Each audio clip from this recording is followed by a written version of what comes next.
Este es un billete del Banco de Senegal. Aquí hay otro del Congo. No se parecen, pero son parte del mismo esquema. Un esquema que somete ambas monedas al euro, con una tasa determinada por el Tesoro francés. Es la cúspide de la política francesa, el franco CFA. Usándolo, Francia controla la soberanía monetaria de 14 naciones, casi 200 millones de personas. Estos países incluyen Benín, Burkina Faso, Camerún, Chad, Congo, Guinea Ecuatorial, Gabón, Guinea-Bissau, Costa de Marfil, Mali, Níger, Senegal, Togo y República Centroafricana. Y mientras estas naciones participan en las Naciones Unidas y ondean sus propias banderas, es solo otra cara del imperialismo. El estatus se ha mantenido en gran medida igual. La gran diferencia es que antes el imperialismo se imponía con bombas, pero hoy en día se impone con bancos. Soy Rafael González y te doy la bienvenida a Historia Geopolítica. Espero que al final de este vídeo me haya ganado tu me gusta y suscripción. Cualquiera puede crear dinero. Lo difícil es que los demás lo acepten. En la época precolonial, muchas sociedades africanas utilizaban conchas de cauri como medio de intercambio. Las conchas de cauri circularon tan ampliamente que en 1800 tenían un tipo de cambio oficial con la moneda francesa. Pero a medida que el imperio francés se introducía más profundamente en África, París buscó monopolizar la producción y comercio. Exigieron los impuestos en francos y enviaron tropas armadas a reclamarlos, lo que obligó a los comerciantes a aceptar la moneda francesa. A partir de la década de 1930, Francia llegó a dominar la oferta monetaria en el África francófona. Con este nuevo poder llegaron nuevas ventajas extrajudiciales. París obtuvo acceso a mano de obra africana y materias primas a precios de ganga, mientras que las manufacturas francesas se vendían a África a precios exorbitados. El neocolonialismo francés fue tan intrusivo, tan despiadado, tan único que se ganó un nombre propio: France-Afrique. Después de la Segunda Guerra Mundial, sin embargo, las cosas cambiaron. París se unió al sistema Bretton Woods y, como resultado, el franco francés se devaluó para establecer un tipo de cambio fijo con el dólar. Estas reformas fiscales tuvieron lugar en un momento en el que África se estaba descolonizando. Una moneda más débil solo agregó leña al fuego. Entonces, para mantener sus posesiones africanas, Francia conjuró una nueva moneda en 1945, llamada franco CFA, y obligó a sus colonias a adoptarla. Inicialmente, el franco CFA estaba vinculado a su contraparte francesa, a una tasa de 1,7 a 1, pero en 1948 se incrementó a 2 a 1. Al sobrevaluar el franco CFA, París mantuvo su ventaja económica mientras aplastaba la competitividad de las exportaciones africanas. Por eso, en cierto modo, Francia cimentó su recuperación de posguerra en parte a través de África. Aún así, las formas de control más efectivas son aquellas que son invisibles.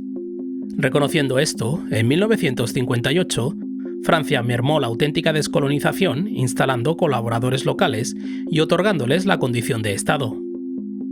Estos colaboradores se convirtieron en los custodios del imperio neocolonial de Francia, al mantener el franco y las bases militares francesas. Solo Guinea rechazó la oferta.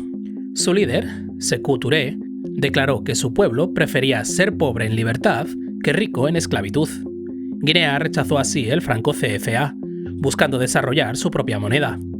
Francia sintió que necesitaba hacer de Guinea un ejemplo. Así que recortó las pensiones a los veteranos de guerra, desmanteló la red eléctrica y luego intentó bloquear su entrada en la ONU. Francia lo llevó al extremo de inducir hiperinflación al inundar el país con billetes falsos, todo mientras financiaba grupos armados antigubernamentales.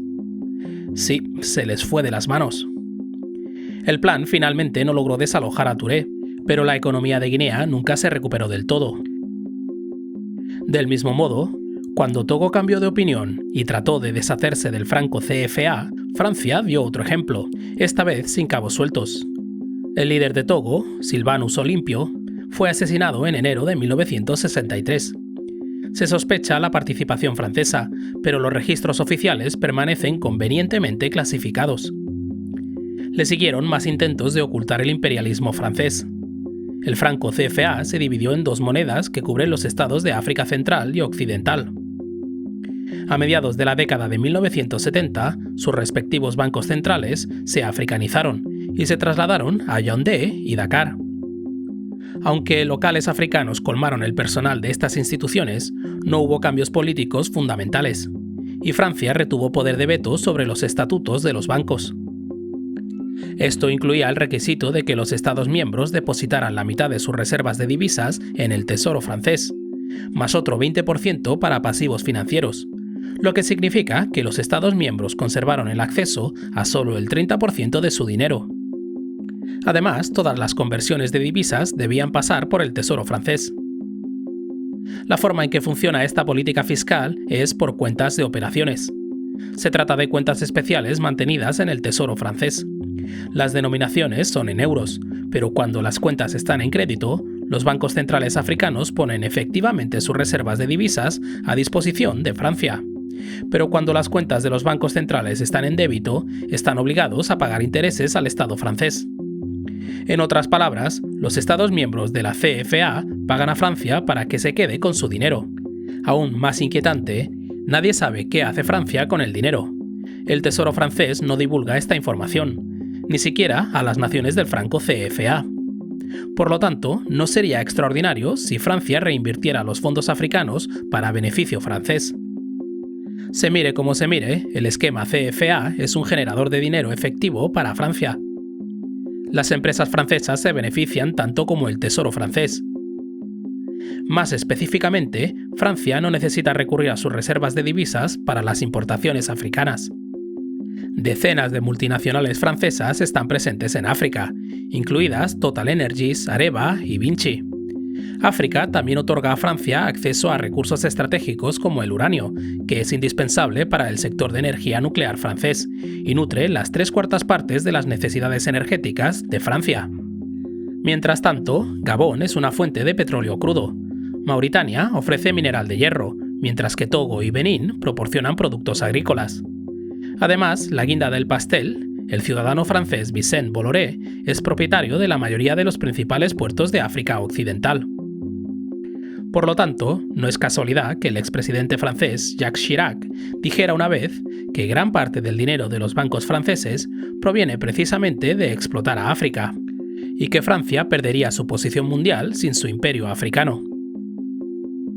Para preservar su hegemonía, Francia ha intervenido militarmente en el continente 40 veces desde la década de 1960, desde apoyar a dictadores corruptos hasta realizar operaciones militares en el Sahel. Además, las configuraciones del franco CFA permiten repatriar ganancias y capital con facilidad. Entre 1970 y 2010, Costa de Marfil perdió 40.000 millones de dólares debido a la fuga de capitales, lo que podría haber reducido la pobreza en un 10% anual si se hubiera reinvertido internamente. Mientras tanto, Guinea Ecuatorial y Congo, los principales productores de petróleo, transfirieron el equivalente al 43% y el 30% de sus respectivos PIB entre 2000 y 2009. Tendencias similares están presentes en Gabón y Camerún. La opulencia del de arriba genera la miseria del de abajo. Aunque sus defensores señalan la estabilidad del franco CFA, la falta de soberanía monetaria restringe las herramientas disponibles para los Estados miembros. Por ejemplo, la tasa de inflación de Costa de Marfil es de aproximadamente el 6% frente al 29% en la vecina Ghana, pero la tasa de pobreza extrema de este último es solo del 13% frente al 30% de los marfileños. Los Estados miembros de la CFA también van a la zaga en cuanto a crecimiento. Algunos incluso están retrocediendo. El PIB real per cápita de Costa de Marfil es un tercio más bajo que en 1978. En 2016, Senegal estaba en su nivel de 1960. Mientras tanto, Camerún, Congo y Gabón no han superado sus respectivos picos de 1986, 84 y 76. Esto significa que estos países han tenido poco o ningún crecimiento económico real en décadas. Pero el cambio es lo único cierto en la vida. En los últimos años, los Estados miembros del CFA han comenzado a hablar públicamente sobre alternativas, una tendencia que cada vez se hace más fuerte. La propuesta más factible es formar un bloque monetario regional sin ataduras al control francés. Algunos defensores de este plan utilizarían la Unión Económica ECOWAS de África Occidental como trampolín. Esto reorientaría a los Estados miembros del CFA alrededor de Nigeria, que representan más de 2/3 del PIB regional. Además, Nigeria es un exportador neto de petróleo, mientras que la mayoría de los estados de África Occidental son importadores. Entonces, hay una sinergia natural en la zona de ECOWAS. Por supuesto, nada que valga la pena es fácil. París ha tratado de prevenir estos intentos. Una ley a tal efecto fue aprobada por el Senado francés en enero de 2021. Busca cambiar el franco CFA de África Occidental por el ECO, abolir las cuentas de operaciones y retirar al personal francés de los bancos centrales. Todo esto se completará para 2027, pero París aún mantendría el control efectivo. ¿Dónde se mantendrían las reservas monetarias africanas? ¿En qué lugar? Sigue sin abordarse.